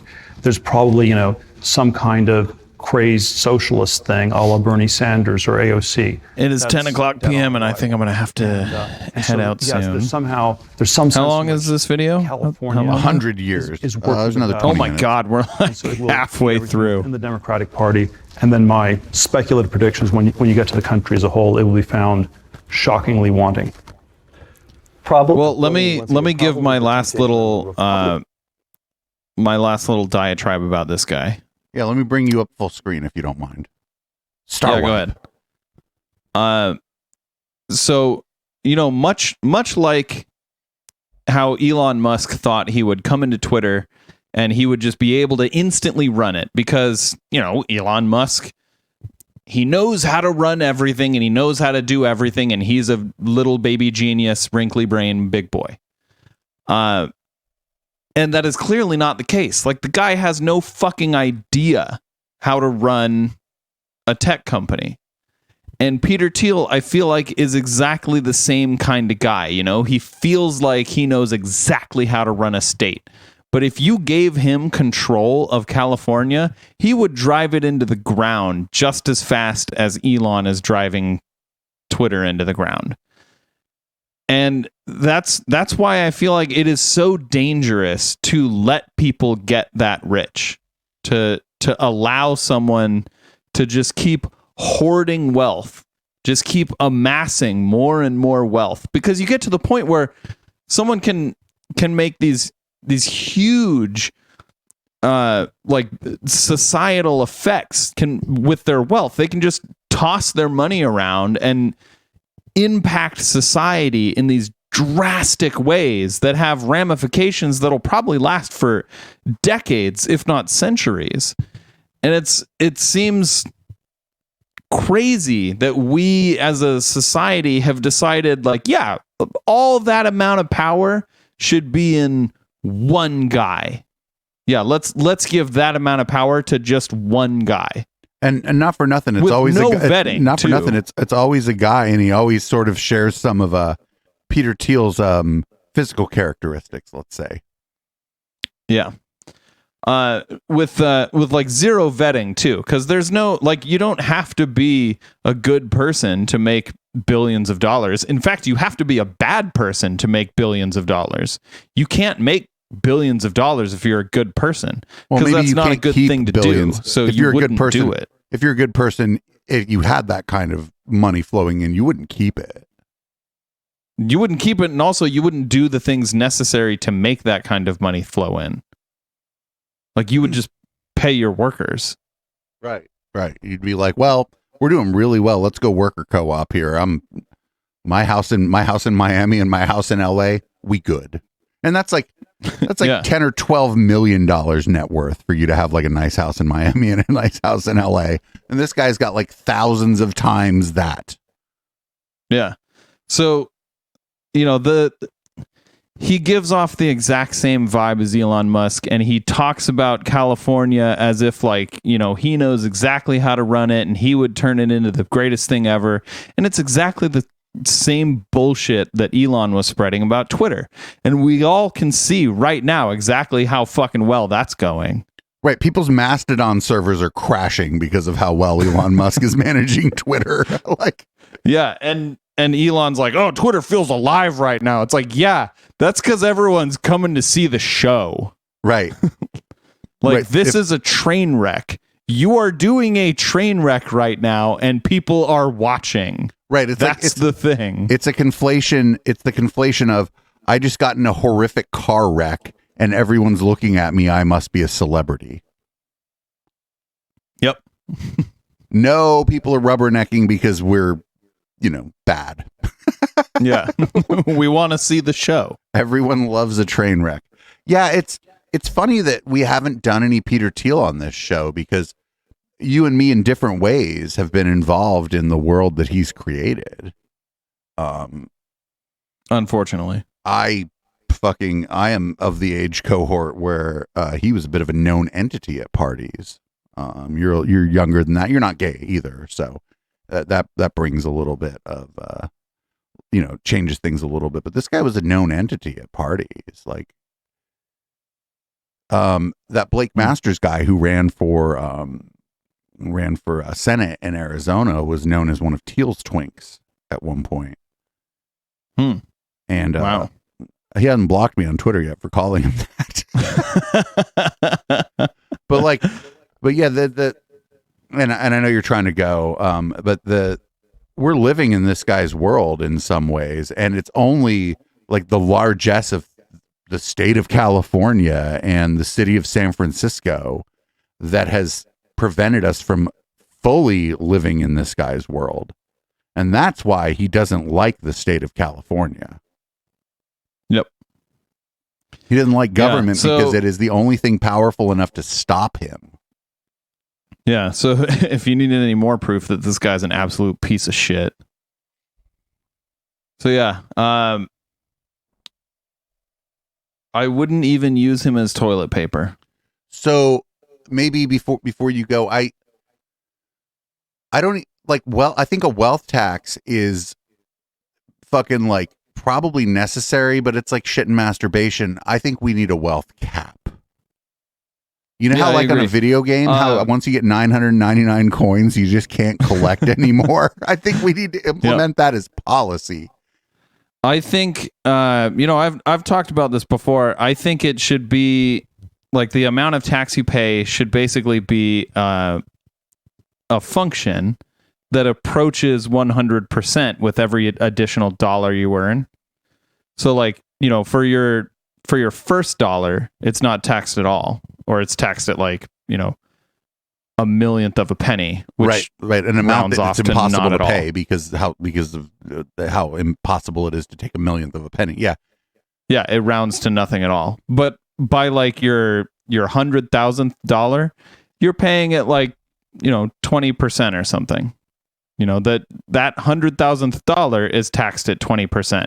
No, and every dollar above it is taxed a little less. You and me disagree. But now every dollar after it is taxed a little more. And by like the logarithmic dollar, too, like right, not linear, but logarithmic. Yeah, it very quickly approaches 100%. Not logarithmic, but I think cubic or is how it would be. Exponential.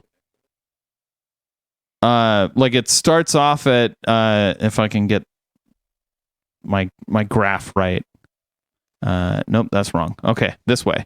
So it starts off very you were right close the first to time because you're like mirrored in some ways. Anyway, let's get concerned. Let's get concerned actually with zero. Which way is the correct way on the x-axis? let's. Isn't it great that we're having this conversation? Wait a second. No, that is wrong. This is right. Aren't you glad we're able to have deep and deep conversations like this? Like, where else could people find this conversation? It sure is good that we haven't been deplatformed yet.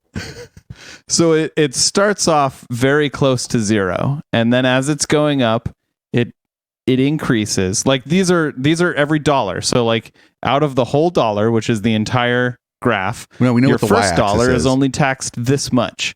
Your second dollar is taxed this much. And then keeps going up until like your $100,000th is taxed at like 20%. And then by the time you get to like your $200,000th, that's taxed at like 50%. And then your $300,000th is like 80%. And by the time you're at like your millionth dollar, it's very close to 100%. It's like 99.9%. And by your billionth dollar, it's like 99.9999%. At your billionth dollar, I'd go 107%. And just start confiscating the dollars you made before. Actually, like really, but that's a wealth tax. I do think that people should always be able to earn more, because if you don't do that, then the people who just get off on earning more, they'll start getting off on killing people or something, because you know they're monsters. I thought you were like you're like, we have to breed innovation by letting people. You're like, no, those people will just go on a killing spree. Actually, yeah, they're fucking monsters. They're gonna kill people if you don't let them get more wealthy.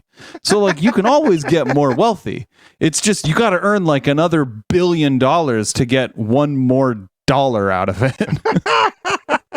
Like it's funny, but it's actually not funny, because like you just think about like what it costs to live a good life, like a really good life, right? Like think about like, let's say I live in San Jose. My yearly income for me, like after taxes, for me to live a really good life here, really good, like vacations, fucking a nice car, a house that I paid cash for, that kind of stuff. We're looking at $350 a year, right? Maybe 400. Yeah. Like after taxes, really good life. And so like, and I mean, not everybody is going to live the really good life, but as soon as somebody gets into that realm where they can just live the best fucking life ever, yeah, just fucking take all their money after that, because like, what the fuck do they need it for other than to do shady things and use their money to inflict their will on society? Yep. That is what people will do. Yeah. And we shouldn't be at the whims of the guy who's monstrous enough to take advantage of everyone around him. And like, it's always a guy, and he always looks he's always a guy, and he always looks like Peter Thiel. Yep. Like, look at what money did. Look at what money did to J.K. Rowling, for fuck's sake. God damn. Yeah. She even tells people, well, I'm rich, I don't care what you say. And no, as soon as you start doing that, now we'll go into the 104% tax bracket. As soon as you're like, I'm rich, I don't care what you say. Fucking, you know what? You've exceeded 100%. We're actually, you didn't make any money this year. We're actually taking 80 grand from you. Yeah. I think that should be the tax discredit. And no, wait, there's a word for that. The tax debit. It's just, it's like, we have to do something. And like, we can't, like, I know there's a lot of communists in the chat who would like a guillotine, but I just can't get on board with that. One, I think it's against Twitch's terms of service, but two, I don't want to kill Peter Thiel. I just want to take all of his money and like give it to like a drag queen. Give it to all the drag queens. Yeah, redistribute Peter Thiel's money to anyone who's ever done a drag queen story hour. There you go. I'm fully on board with this idea. Not all of his money. He can keep like $10 million. Imagine how sad he would be if he woke up tomorrow morning and his net worth was only $10 million. He would be like crying into his 70 million thread count pillow. Yeah, and imagine how fucking happy the rest of us would be if we woke up in that situation. Yeah, so like, there's happy guillotine. Bagels, that irate lump, there's something going on there that I probably can't co-sign. Just with like some of the just like New York City and bagels and stuff. Maybe we should workshop that and think of a better thing to say there. That's the cutest guillotine I've ever seen. It's adorable. Whose guillotine is this? Lucid who? Lucid. Oh, whoa. Thermal Night. It's from Lucid Fox. Who's Lucid Fox? Can we get Lucid Fox? I need a new Oh shit, HK's still here. I'm gonna follow whoever. I'm following this person. Fuck it. Whoever has the happy guillotine. It's so cute. It's so cute. It's got like the little W mouth too. It's That so is, cute. yeah, the oh, woo. It's a woo mouth. I just I'm followed also Lucid going to Fox. follow. Can we get a shout I'm out also to gonna Lucid follow Fox in the chat? I don't know anything about what they're doing, but their guillotine is adorable, and Twitch hasn't even removed it. Follow. I'm following. How do I get rid of this screen? Do I have to? I'm just gonna hit Control R on my. Yo, browser. that's a pretty nice profile picture they've got. Is he cute? Is he hot? Is he single? I'm sorry. Wait a minute. His profile picture is pretty hot, but it is a drawing, and I tend to find drawings of guys more hot than the actual guys. Oh, not me, but I guess that's a big difference between you and me. Aren't you glad that we've had this intense conversation?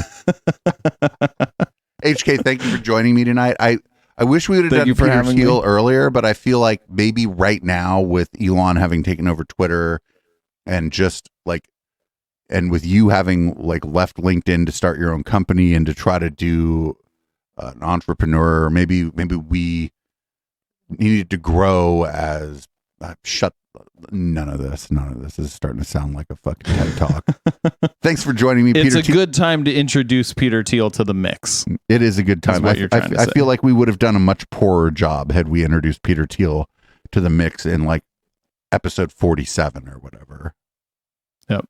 We should put this out, by the way, this Peter Thiel I agree. thing. Yeah.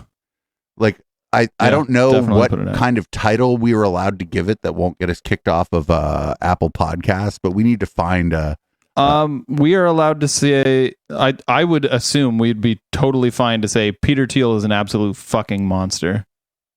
I would take the word fucking out. Peter Thiel is a monster. I would just put that out. Yeah. And not for nothing, friends of ours, Guru's Pod, one of them hit me up about 3 weeks ago to ask what I knew about Peter Thiel. And I said, how much time do you have?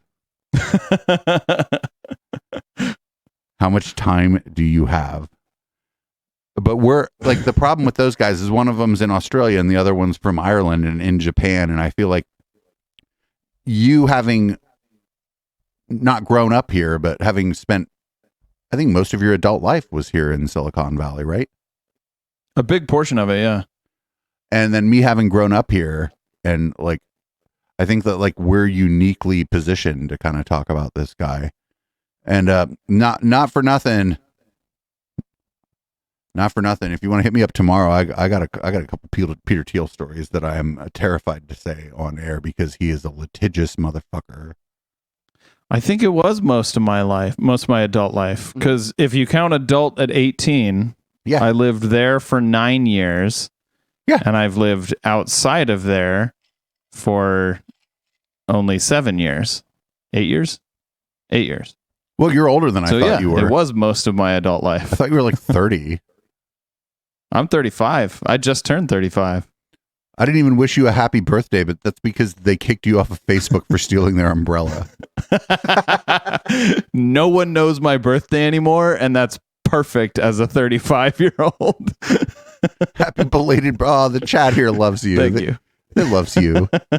Anyway, HK, Thank you, chat. Thanks for joining me on this. I also think we need to find, you know what we can do soon? We got a couple things we got to do. One, we got to go look at that Mark Zuckerberg, Kara Swisher thing again. Okay, yeah. Or maybe instead of that, there's a newer one. It's audio only, we can do it. But also we got to go to the episode 1 of The Portal where Eric had Peter Thiel on. Oh my God, I would love that. Yes, let's do that. All right. Thanks for joining me, HK. We will suffer through the rest of this tonight. You know what's fucked up about the intellectual Dollar Tree, by the way, just real quick, is that like the best moments of this show never go out on the podcast. They just don't. Yeah. We always have like these big good discussions after the show. But I'm glad you put them out, you know, on the like the Patreon or whatever. Or I mean, if anybody knows how to use Twitch. Yeah. Oh, we're putting video out on Patreon now too. Oh, cool. They get the whole video capture, and as soon as I start running out of space, some of those old links won't work. But it says so in the Patreon. It's like, hey, hosting isn't free. Video files are big. Anyway, Twitch, what's that? Oh no, Peter Thiel held him out at Twitch because he didn't fucking invent it or pay for it. Good night, HK. Good night. Bye, chat. Republican side is that they'll think it's good enough to say simply that they're not California. This nihilistic negation is probably not enough. Well, let's qualify that again, and this is speculating on 2024 politics, which is quite far in the future. It's so far in the future. Peter Thiel should run. So far in the future. But I think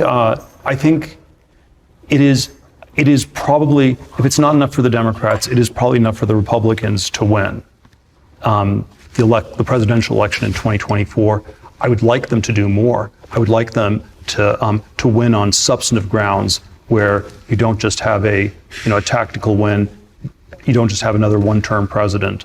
But what does that mean? Temptation is not win on tactical grounds. Just go with we're not going to allow this. He calls him the leader of the Rebel Alliance. This guy is not the. Listen, if we're doing Star Wars, this guy is like maybe not Darth Vader, but he's like the Emperor guy, right? And, maybe that's enough, but I would like more. But I'm not even completely questioning the tactical judgment. So let's talk for a second, if we could, about what that more should be. Here, when I was in college, let me take you on a little travel log here. When I was in college, we were worried about getting jobs, and there were bull sessions in the dorm rooms about the Soviet Union, about how Vietnam went wrong, and so forth. Ronald Reagan gets elected in 1980, and both problems get solved. An economic expansion begins, and it continues with a few setbacks, but it fundamentally continues for 25 years. And we win the Cold War. And so from my generation... But that didn't happen under Reagan. There's I think, a perfectly understandable impulse to say, wait a minute, why don't we try that again? But we the can't. Generation, Ross Douthat has this phrase that he keeps using, zombie Reaganism. So I hear that and I say, of course, principles have to be adapted to the issues of the day, but is there an extent to which the rising generation on the right and center right is just sick of hearing about Ronald Reagan, the way Democrats in the 60s got sick of hearing about FDR? Is it purely generational? Nobody ever got sick of hearing about FDR. FDR had some problems, but I ain't sick about hearing no FDR. Somehow are ill-fitted to the circumstances of the day. Well, I think I would like to get back to growth, and I would like to get back to growth that is, not inflationary, that's not cancerous, and that's not, apocalyptic in the sort of bad tech version. And this is much easier said than done. But that's what I think we should figure out. I don't even know what you said. How to do this in a detailed way. And there certainly probably are some tax cuts that are part of it. There's a lot of deregulation that's part of it, and it's a fairly hard thing to do. There certainly are ways that I would like us to take the challenge of China more seriously, but it's not like this super simple thing. There was a way that the Soviet Union was motivational in a way that China was not, because the Soviet Union, even in the darkest hours, the Cold War, '79, the Carter malaise, most of us thought we were eventually going to beat the Soviet Union. And the China piece, it's harder to see how to do that. It's not entirely up to us. Part of it, what's up, Aaron? Depends on. Oh, it's not even that late. I'm working with us. Tired. Part of it will be helped by China just going completely berserk internally. Wait, what? No, authoritarian regimes are known for not going berserk internally because people get dead. First, what we know how to do. But look, I'm quite open. I don't know exactly what you're supposed to do in terms of having a more concrete agenda. I thought you were going to. No, I think. I would say enjoy your day off, but stay here. Look, I think those are mutually exclusive, by the way. The right broadly is it's a very ragtag rebel alliance. It's like we have diversity on our side. It is like it's like Star Wars. It's Chewbacca and Princess Leia, and we have some Asperger-like C-3PO people. The Rebel Alliance. And Han Solo. It's the Rebel Alliance, and the other side is in lockstep. They're the Imperial stormtroopers, and there are a lot of disadvantages to the Rebel Alliance, but one advantage is we don't have to have all the answers right now. We can admit we haven't figured it out, and we're gonna have a vigorous debate in the next few years to figure it out. We're talking a couple of weeks before the election. This will air a day or two after the election. May I ask? Wait, why did you take so long to air your fucking interview? Now running. Oh, yikes! In Arizona. Oh, they could have picked a. I don't know why they picked that picture of him. Oh, there's like a famous person that he kind of looks like in that picture. Who is the famous, like, I mean, I know Blake Masters is kind of famous, but god damn. I can't figure out who he looks like in this picture. Maybe chat can help. I gave you good information to start. It looks like a famous person. The Joker, no. He's in the uncanny. He's not even, you know what? That's the main reason Blake Masters lost his election, is that he's not even real. By the time this airs, we'll know the outcome. And J.D. Vance, now running for the Senate. Vance Ohio. won. By the time That this sucks. airs, we'll know. Why those two? Is there? You know them. They're friends. That's one element. I assume. But was there? I mean, but something Thiel distinctive didn't have a crush on J.D. Vance. about? Do they look to you like the future in some specific way that the Republican Party? Absolutely, like William Dafoe. That's right. That's exactly who that. See, I knew the fucking chat would. Yep, I knew y'all would come through for me. I just don't I don't know the names of celebrities and shit. Instead, I know the names of chemtrail people To pursue. Sure, there's a generational component. They would be the first millennial Republican senators. There's a way in which they've thought very deeply about these issues. There's a way in which I think they're not excessively dogmatic. I often Wait, think J.D. Vance is not excessively dogmatic. Get the fuck out of here. often like to say we have two parties in this country. There's the evil party, the Democrats, and the stupid party, the Republicans. And I like both J.D. Vance and Blake Masters because they don't squarely fit into either of those two parties. Except that they're Republicans. Quotations here, just to pursue that. What is to be done and take it up to It's the opposite of raising the roof, what he's higher doing now. He's notch or trying to two. like tamp down one or the two party. conceptual notches up. Two quotations. Notre Dame political scientist Patrick Deneen, quote, "Liberalism has failed." He's speaking here of classical liberalism, the liberalism of individual liberty. "Liberalism has failed, not because it fell short, but because it was true to itself. It has failed because it has succeeded. The founders failed to foresee that their atomistic philosophy would act as a solvent on our civic institutions." That's quotation one. Here's quotation two. Author George Will. "The proper question for conservatives, what do you seek to conserve? The proper answer? We seek to conserve the American founding." Like, get the fuck out of here. Like, I don't want to hear any of this shit. Oh, I think things were great when this country was founded. Well, were you black? Were you a woman? Were you gay in this founding? Like, who were you? Because it probably wasn't actually great for most people. It was great for a certain kind of people. The fucking moneyed land-holding gentry is who it was perfect for. Like the founding of every other fucking country. What's supposed to happen after that is that the American experiment, to the extent that it has succeeded, has broadened who can be a fucking giant asshole and fuck other people over, right? Like, I know that's fucked up. It's like that thing where it's like, oh, we've done so much better. Now the person firing you for no reason might be gay. It's like, now the person foreclosing on your house might be a black lady. We've done so much better. Like, that's all. But come on, the founding was so bad that no black lady was ever foreclosing on you because she wasn't allowed to. Like, things have gotten better in fucked up ways, but like, come on. George Will, let's get back to the founding principles. Patrick Deneen. Which principles? Country. Let's overturn the original founding. They both strike me as too, a little bit too abstract. You know, there's things about them that sound correct as observations or critiques, but how to concretize it, I don't know how we go back to the founding. If there's going to be a new founding, that's even more, ambitious. You like this? Oh, more ambitious, you say? If we had a new founding, Peter Thiel, you wouldn't like it very much. 6 conservatives or originalists on the Supreme Court?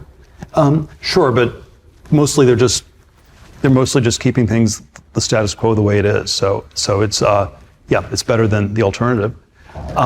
Look. I mean, what's the alternative? Right, that in some sense classical liberalism has failed. I always like to say that a classical liberal in 2022 is like a Marxist prof in 1982, where you had these profs who 40 years ago were saying, true communism has never been tried, and it's equally wrong when the classical liberals in 2022 say that true liberalism has never been tried, and there's some. But you're not a liberal.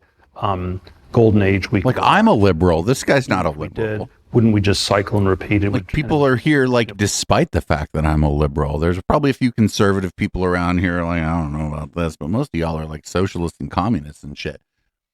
I'm a liberal. Peter Thiel isn't. Peter Thiel's a conservative. And it's a fine thing to be a conservative, I suppose. It's okay to be a conservative. My dad is a conservative. But he's not voting for Republicans anymore. He's a classical conservative. A nice man who cares about his family and doesn't think women are stupid or doesn't hate poor people and shit. What the fuck? This guy's a conservative. And you might be right. This guy might be I don't say this. Peter Thiel might be a fascist. Yeah, he may be. He's like Richard Spencer with a giant bank account in a lot of ways. If we went back to the 50s, we'd get 68 again, and so there was something wrong in the 50s, or there was something wrong with the founding. There was something wrong. There was something wrong in the 50s, Peter Thiel. If you and me would have been in the 50s, we wouldn't have been able to get married. We wouldn't have been even able to tell anybody that we were in love. Peter Thiel, there was something wrong with the 50s. There's something wrong now. In 1968, yeah, he said, if you do the 50s now, you get the 1968. He means the Civil Rights Act. Oh, yeah, Peter Thiel's gay. And being gay is a fine thing to be. I'm just gay. More on the Deneen side than the George Will. No, Lisa, if you have a minute, if you're not doing something else and kind of lurking and listening, check out, look up just Google Peter Thiel and Gawker. I do think 69 viewers, nice. The place I always come back to is I think we have to think very hard about these questions of technology and science because they are such big drivers of modernity. I don't think we can turn our back on them. We have to figure out some way to keep going on this trajectory and not to go. Some of my crazy, best friends not are to atomize straight. The whole society, not to self-destruct it. But I don't think you can go back on science and technology. But that's the Gamergate's complicated, Astro. I would ask a lot more about, and where I suspect both Deneen and Will are weak on the details. Okay. February 1946, diplomat George Kennan, then stationed in Moscow, sends a telegram of some 5,000 words to the State Department, known in history ever since as the Long Telegram. There we are. This guy, how do you send somebody a 47-page telegram or whatever? What the fuck? Gets everything.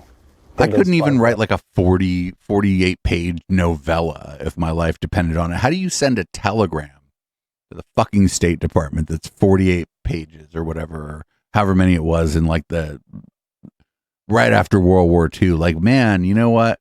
That person cray. Everybody who ever did a fucking Facebook Live vertical video from their truck needs to pay homage to the dude who sent a fucking dozens of pages of telegram to somebody. My God. 1,000 words. The nature of the Soviet Union, where it's strong, where it's weak, and then he lays out the policy of containment. A lot of the Groypers are kind of problematic woods, though. Fundamental American policy, Some presidents are truer to it, others attempt to depart from it, but it remains the fundamental policy for all 4.5 decades of the Cold War. Why hasn't there been a long telegram about China? Because we don't use the telegram now. People do a video from the fucking front seat of their truck. Why questions are always so hard to answer. When will there be a long telegram about China? I will speculate that if we haven't gotten the memo, it's been lost, or it's not going to be coming anytime soon. And my theory on why there hasn't been one, and the Google memo guy wrote a memo. What are you talking about? That's the same thing, right? One is that people don't. What happened to the Google memo guy? What a failure to grip. Strategy for the U.S. of how do you accelerate things? How do you overtake China? They don't know how to fill out the details. Maybe setting China aside, maybe a correct broad strategy for the U.S. is to have a gradual withdrawal from the world, and you could never articulate that if that's the correct strategy, because the retreat becomes a rout. And so if the correct strategy is for the U.S. not to be overextended, overcommitted to the sort of world empire that we're committed to, you can't actually articulate that ever. Hard to pursue a policy when you can't talk about it to each other. And then if you can't talk about it, that's maybe even worse. So it's, but I think my placeholder is that there's something about the best policy that if it's articulated, the articulation itself will stop us from executing it properly. And maybe there's some way to contain China, and probably we're best just figuring out a way to do it without articulating it. All right. I heard you the other day. Has Behind the Bastards done a Peter Thiel episode yet?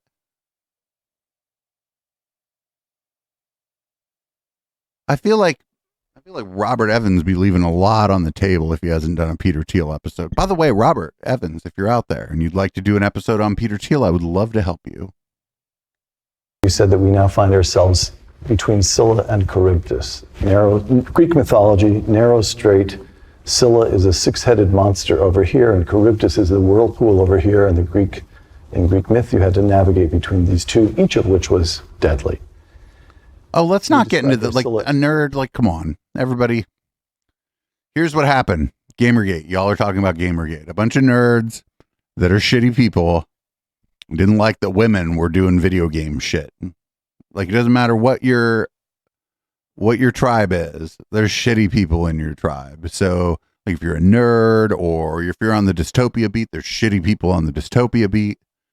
Like, if you're a DJ, if you're a fucking rapper, a guitarist, a fucking vocalist, there's just shit people in your fucking tribe. That's it. There's nothing you can do about it. Well, I mean, there's something you can do about it. We learn a little bit from punk rock in the 1980s with what you do about if people get extra shitty. But, And here's what you said in a recent paper that you wrote. The stable deterrence structures of the Cold War look much shakier as more countries acquire nuclear weapons. It seems far easier now than at any time since World War II to sleepwalk into an all-out conflict. So the prospect of Armageddon, let's call it. Good evening, Tracy. And here's Charybdis. This one's one where you may want to go back and look at the VOD. Because this Peter Thiel video we've been watching is actually terrifying. An endless stagnation. I'm quoting from the same paper. We have grown attached to our soft. I love how the ladies in more or less my age cohort and a little older around here are just like, y'all are just like this in my chat. I love it. How bad, of course, what I have in mind is the war in Ukraine. How bad is the Scylla, the prospect of Armageddon? Well, the thing that I want to say that's always nuanced and complicated is that it's quite bad, but we have to also weight it against the alternative. And Yes. The extreme alternative is the sort of soft totalitarianism a society that simply is locked down, where nothing happens. If you were to use the biblical terminology, it's the Antichrist, the one world totalitarian state. And you love that they're in the church. He's talking about the Antichrist. At least What's up, Stark Raving? Been a minute. Antichrist as of Armageddon, and Elaborate. and then certainly my contrarian intuition is that people are far more worried about Armageddon than they are worried about the one world state. And I would at least like us to worry about them equally, to worry both about Scylla and Charybdis. Okay, so elaborate a little bit. There are all these different versions of it. There's a recent paper by the Armageddon. How much did that table cost? Well, the Armageddon is we pursue science and we pursue technology, and it could all blow up in a nuclear war. And then let's elaborate it. Yes. So if you don't if we're going to stop that, you can't just stop it locally. You have to stop it globally. You have to make sure that all scientists stop it. You have to make sure that they're being policed all over the world. And if there's some small piece of computer code that can lead to a runaway AGI, we need to have surveillance technology installed on every single laptop to make sure that people aren't typing in keystrokes to code up the AGI that's going to destroy the world. Or if you can, the nuclear weapons issue already from the 50s and 60s, what came with this multinational atomic energy agency that was going to, International Atomic Energy Agency, that was going to sort of monitor all these countries, and you needed a supranational structure with real teeth. And in practice, we ended up with something in between. We ended up with some kind of global superstate. It wasn't never quite that much. It was maybe not quite enough to fully stop Armageddon. It was never quite enough. Global superstate. But those have been the bad alternatives for 77 years, and we need to find some way in between. Okay, and the lockdown. We fear Armageddon too much. There was no lockdown. We only talk about it strikes me we almost only talk about the Armageddon stuff, and we never talk about the sort of regulatory political lockdown. That's the practical alternative, where everyone's just scared of their own shadow. So if we put it, I'm trying to bring growth back into this. To pursue growth means in one way or another to have the courage to risk a certain degree of new innovation. We unleash technology and science again to produce growth, correct? Yes. All right.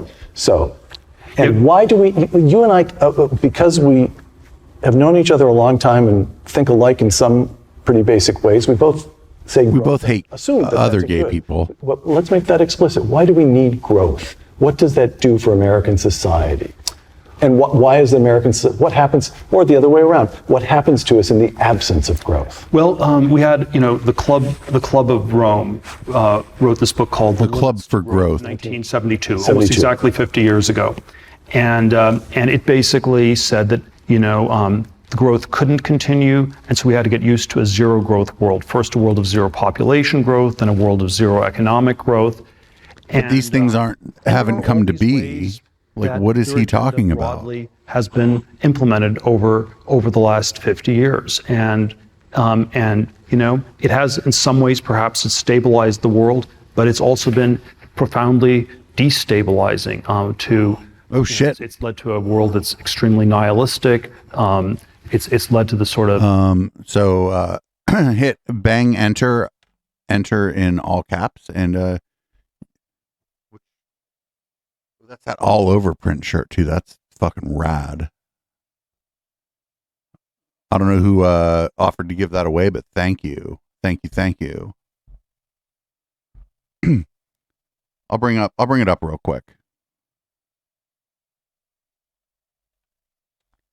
There's that fucking rad fucking shirt. Hold on. What's this one? Look at that. A rad fucking shirt. It's a little bit loud, just like us. Cultural disintegration of the middle class, where you think of the middle class as the people who think their children will do better than themselves. and there's sort of all We'll hit bang enter in the chat, and maybe you can. zero growth world hasn't worked out that well, and so my intuition is that it's And if you don't win, you could buy simply one. stable. We don't make a ton of money on the merch. It's by not the simply way. decadent or simply We make like stable. $6 on the It's shirt. not simply entropic. It's ultimately, there's ultimately a catastrophe on both sides. So And there's We don't- there's an Armageddon catastrophe if you have unconstrained tech and science where no one's paying attention and people are just pushing buttons and seeing what happens. But there's also always a risk. That giveaway feature, by the way, is dope. That is the dopest thing. If any of you, I don't know if there's any streamers watching. I'm a partner now with Fourth Wall, so I have like invites and shit. If you want like an invite, so that you can, they'll like even call you on Zoom and shit and talk to you about like what you're trying to do. I was skeptical when I got their email, but they're cool. Also, not for nothing, one of the people in that C-suite is a fan of this channel, and that's the only reason I got that invite. C-suite, they're all like 25. Centralizing totalitarian catastrophe on the other side, which is the natural solution on how do you stop all science and tech? Is you need a one world state with real teeth. How do you stop all science and tech? The New World Order. The New World Order will stop all science and technology. Not on Twitch. I'm a partner with Fourth Wall. We're not partnered here on Twitch. We never will be. I wouldn't accept their agreement. Their partner agreement sucks. the humanities graphs as AI emerges. Yeah, we're partnered with Fourth Well, Wall. it's an answer. We get a little better to the split on the problem, shirts. It's an answer to the environmental challenges. It's an answer to the AI challenges, and I would just submit it's not a good answer. All right. So sticking with growth. The reverse thread. Well, that's actually great that the reverse thread that won that shirt, because the reverse thread has rated us a couple times and has like helped us grow as a community. So fucking that's appropriate. And that shirt is rad. Let me know if you have any problem in the checkout process or whatever. I can email somebody tomorrow if you have any problems. Just for one more moment. If I were to close my eyes and just listen to the dulcet tones of Peter Thiel, The dulcet tones, and get the fuck out of here. In 2024, what's different? What's different about what's different about the temper or mood of the country? Could we hope that economic growth would soothe the bitterness of our politics? Is that what happens? Yes, economic growth has soothed the bitterness of our politics. I think if you had growth that was non-inflationary, non-cancerous, non-apocalyptic, it would solve all our problems. If we had a fake world that doesn't exist, It would. Now, I don't know how realistic it is or how easy it is to get there, but certainly, the extreme sort of Malthusian zero-sumness of the stagnation. a lot of shit is zero Extreme sum. polarization, I'm not sure it would fully evaporate, but it would be lessened significantly. And without growth, He really just asked very him convinced that. the negative Jesus version of this, fucking where Christ. without growth, you're not going to solve the polarization, you're not going to solve the nihilism, the anger, any of those things at all. Okay. Last question, although it'll take me a moment to set it up. Franklin Roosevelt, we have a rendezvous with destiny. John Kennedy, we will bear any burden, oppose any foe. Again and again and again in American history, we have found ourselves required to display courage as citizens and as a nation. Because the choice has been be courageous or lose. All right. George Kennan. Be courageous or At lose? the Cold War. I mentioned Kennan a moment ago as the author of The Long Telegram. This is from a book he wrote early in the Cold War, 1953. The thoughtful observer of Russian-American relations will find no cause for complaint in the Kremlin's challenge. He will rather experience a certain gratitude to Providence, which has made our entire security as a nation dependent on our pulling ourselves together and accepting the responsibilities of moral and political leadership that history plainly intended us to bear. Well, what do you think? Can there be, if this is the moment in which we find ourselves, there's Armageddon and there's stagnation and creeping world government, and we have Creeping world. This is fucking New World Order conspiracy shit. Fuck this shit right here. Fuck this. Something ennobling about this? This is like a sanitized version of like the anti-Semitic New World Order conspiracy, right? That's what this is. There's no other way to explain this. Was it just as Alex from Q Origins Project said, this is just academic window dressing on a New World Order conspiracy theory, right? Because that's all it be. Like, what the fuck? Again? Well, it's Can it feel adventurous? well, it is certainly something like this frame is correct. It matters what we do. It's Well, a good world job, in the reverse which, thread. You didn't have a we hard time encourage checking out. It should have been. It was easy, right? agency, Like getting the choices we checking make out for the shirt really was easy. matter. You just click the You know, link and it's- put in your you know, information. I don't think, yes, Armageddon and the world government are exclusionary possibilities. They're not exhaustive. I do think there's some narrow or not terribly broad way in between, but there's a way. But there's a way, and there's a lot for us to do there. Yeah, they want to know it's you. Here's what we do. Well, I'm glad you won the shirt. Peter Thiel, thank you. Shirt is. Oh, that's the Sam Uncommon Harris Knowledge, shirt. The Hoover Institution, and Fox With this Nation. golden girl under I'm it. Peter Robinson. So bang enter to win the Sam Harris shirt. I can show it to you real quick before we move on to our next video.